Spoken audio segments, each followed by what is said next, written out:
Hello student, कैसे आप? उम्मीद करता हूँ बहुत ही अच्छे होंगे।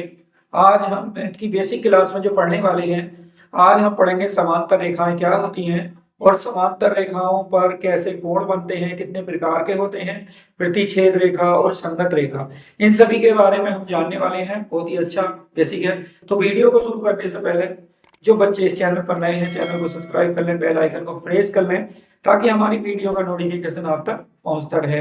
और जो बच्चे पिछली वीडियो नहीं देखे हैं, जरूर पिछली वीडियो देखें ताकि वीडियो में अगली वीडियो आसानी से समझ में आ जाए जो अब चल रही है। तो वीडियो को ज्यादा से ज्यादा शेयर करें, लाइक करें और कमेंट्स करें ताकि हम वीडियो को ये देखें कि कितने बच्चे इसको सीख पा रहे हैं। देखते हैं क्वेश्चन की ओर। क्या है हमारा क्वेश्चन? देखते हैं कि समांतर रेखा पर बनने वाले कोण कैसे होते हैं। तो समांतर रेखा क्या होती है, पहले ये बनाते हैं। ऐसी दो रेखा जिनके बीच की दो या दो से अधिक ऐसी रेखा जिनके बीच की दूरी हर बिंदु पर समान हो। यानी कि इस रेखा को हम एम मान लेते हैं, इस रेखा को एम मान लेते हैं। तो ये दो रेखा ऐसी हैं जिनके बीच की दूरी यहाँ सब में क्या है, समान है।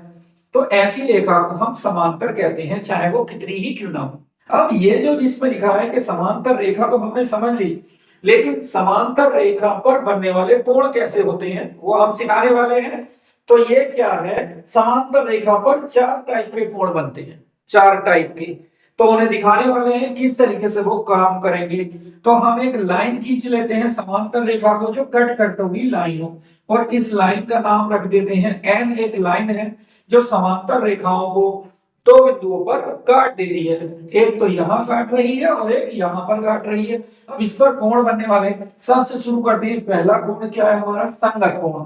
तो देखो जो ऊपर की साइड में कोण है और यहाँ इस रेखा पर ऊपर की साइड और राइट साइड में है, तो ये कोण बन गया। इसका नाम एक दे देते हैं, सही है नहीं, एक दे देते हैं। और नीचे की साइड में यहां पर दे देते हैं ए बी सी डी, इसका नाम दे देते हैं ए और इसका नाम दे देते हैं ए। तो ये भैया संगत कोण कहलाएंगे। कौन से कोण कहलाएंगे? और हम हेडिंग लिख देते हैं यहाँ को संगत, और संगत के आगे कौन कौन से कोण होते हैं। और संगत कोण जो होते हैं वो बराबर होते हैं। तो संगत कोण कौन से होते हैं, वो बराबर होंगे। कौन कौन से होंगे? एक तो एक बराबर किसके होगा, एक बराबर होगा ए के। हमें पता है ये एक ही साइड में बन रहे हैं इसलिए संगत है। ठीक इसी प्रकार इधर के कोण, यानी कि इसको दो मान लेते हैं और इधर को क्या मान लेते हैं, बी। तो ये भी ऊपर है यानी कि लेफ्ट साइड में, और ये भी ऊपर है, ये भी लेफ्ट साइड में। तो रेखा के ये भी ऊपर बनता है, ये भी ऊपर बनता है, ये भी संगति। तो संगत में दूसरा कोण आता है हमारा दो, और दो बराबर किसके हो जाएगा भाई, बी के। तो हमने लिख दिया है बी। तो हमें समझ में आ रहा है कि संगत कोण क्या। इसी प्रकार जैसे ही रेखा के नीचे चलते हैं, इसको मान लेते हैं तीन, और इसी के नीचे मान लेते हैं हम सी। तो सी जो कोण है वो तीन के जैसा है, क्योंकि तीन रेखा के नीचे बन रहा है और सी भी रेखा के नीचे बन रहा है, और दोनों ही सेम साइड में बन रहे हैं, इसलिए तीन जो है ये भी संगत हो गया है, ये भी संगत हो गया है, लेकिन किसके बराबर है, सी के। इसी प्रकार हम चलते हैं इधर की साइड में।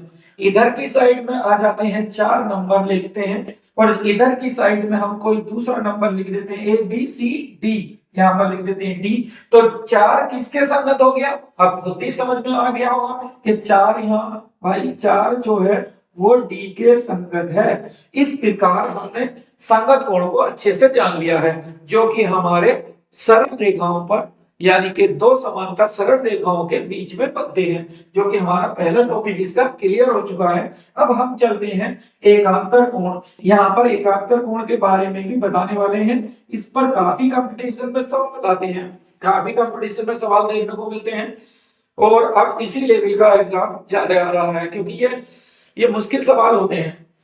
एकांतर कोण कौन से हैं भाई? एकांतर कोण के बारे में बताते हैं। ऐसे दो कोण जिसमें इस तरीके से जेड बनता हो, यानी कि जिसमें जेड जैसी कंडीशन दिखाई दे, यानी कि ये वाला जो कोण होगा और ये वाला जो कोण होगा वो एकांतर कोण होगा। ऐसी दो रेखाओं पर बनने वाले कोण एकांतर होंगे। तो कौन सा दिखाई दे रहा है, तो जेड ऐसे बनाओ और ऐसे, यानी कि तीसरा जो कोण है हमारा, कोण नंबर तीन जो है, कोण तीन जो है वो किसके संगत है, किसके किसके एकांतर है, ए के। तो एकांतर कोण होते हैं जेड टाइप के। तो भाई ये वाला देखो, ये वाला ऐसे, अगर ऐसे देखोगे ऐसे, तो ये चार किसके एकांतर हो जाएगा, चार एकांतर किसके हो जाएगा, किसके हो जाएगा, बी के। तो इस तरीके से एकांतर कोण भी बराबर होते हैं, जो कि ये केवल दो ही होते हैं, एक तो इधर की साइड में या फिर इधर की साइड से इधर की साइड को देखा जाता है।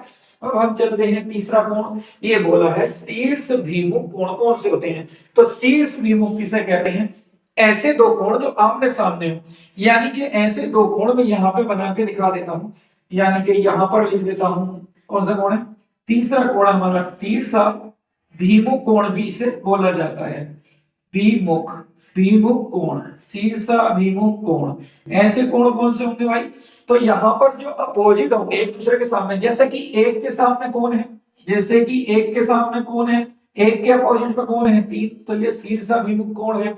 इसी प्रकार दो के अपोजिट में कौन है, चार है, तो चार शीर्षाभिमुख कोण हो गए, और ये सब बराबर होंगे, जैसे एक का तीन हो गया है और दो का चार हो गया। इसी प्रकार नीचे क्या होगा, ए का अपोजिट क्या हो जाएगा, ए का शीर्षाभिमुख कोण कौन सा हो जाएगा, सी, और बी का शीर्षाभिमुख कोण कौन सा हो जाएगा भाई, डी।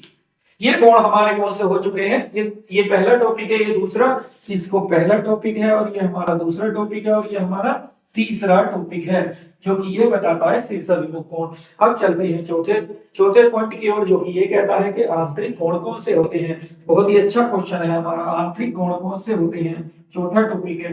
तो आंतरिक कोण मेरे भाई वो होते हैं जो अंदर की तरफ आते हैं, आंतरिक कोण, आंतरिक कोण कौन से होते हैं जो कि अंदर की तरफ आते हैं। जैसे चार भी अंदर आ रहा है और ए भी अंदर आ रहा है।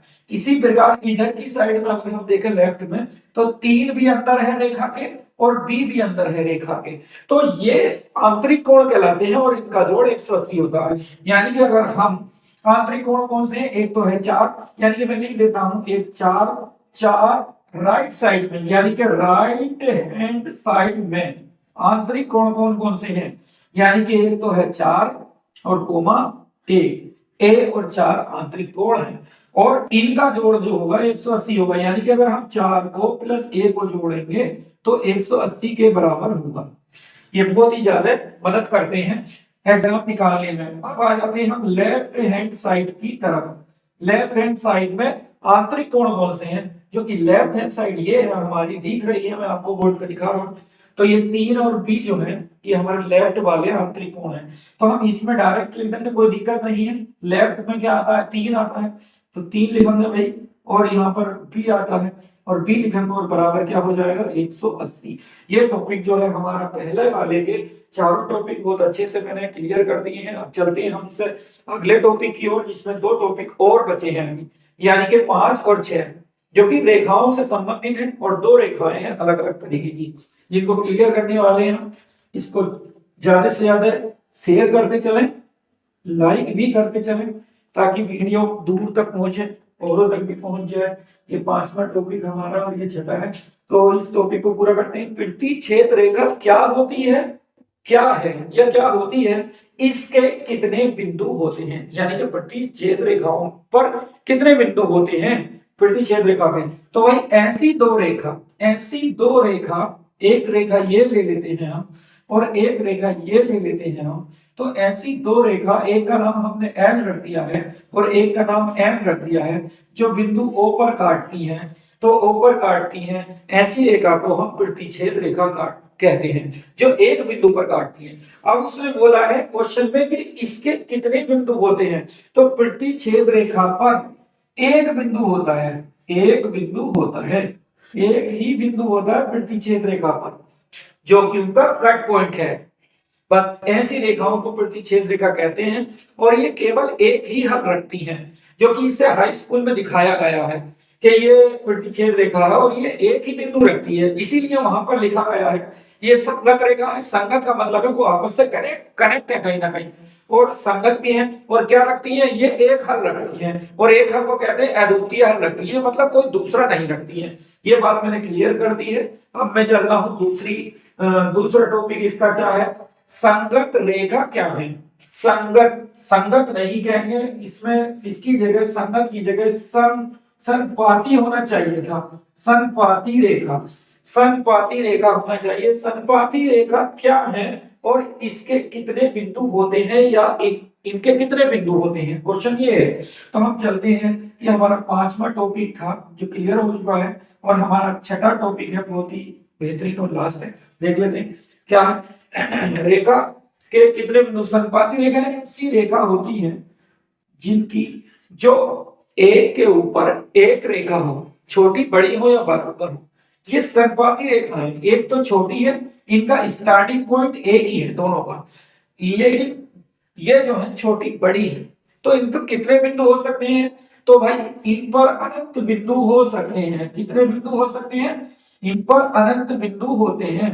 अनंत बिंदु, अनंत बिंदु होते हैं, यानी कि इनके अनेक हल होते हैं। इनके क्या होते हैं, इनके अनेक हल होते हैं। ये हाई स्कूल में है, अनेक हल होते हैं। तो ये हाई स्कूल वालों के लिए बहुत ही जरूरी है।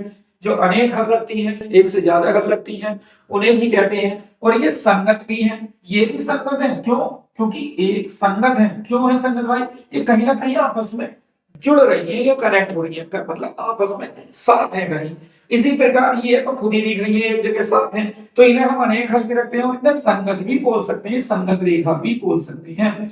तो मैंने आपको बहुत अच्छी नॉलेज दी है इसमें, जो कि ये पूरे टॉपिक क्लियर कर दिए हैं। उम्मीद करते हैं ये वीडियो आपके लिए बहुत ही हेल्पफुल रही होगी। अगर हेल्पफुल रही है तो अपने दोस्तों तक इसे जरूर से जरूर शेयर करें, हमारा हौसला भी बढ़ाएं। Thank you, all the best.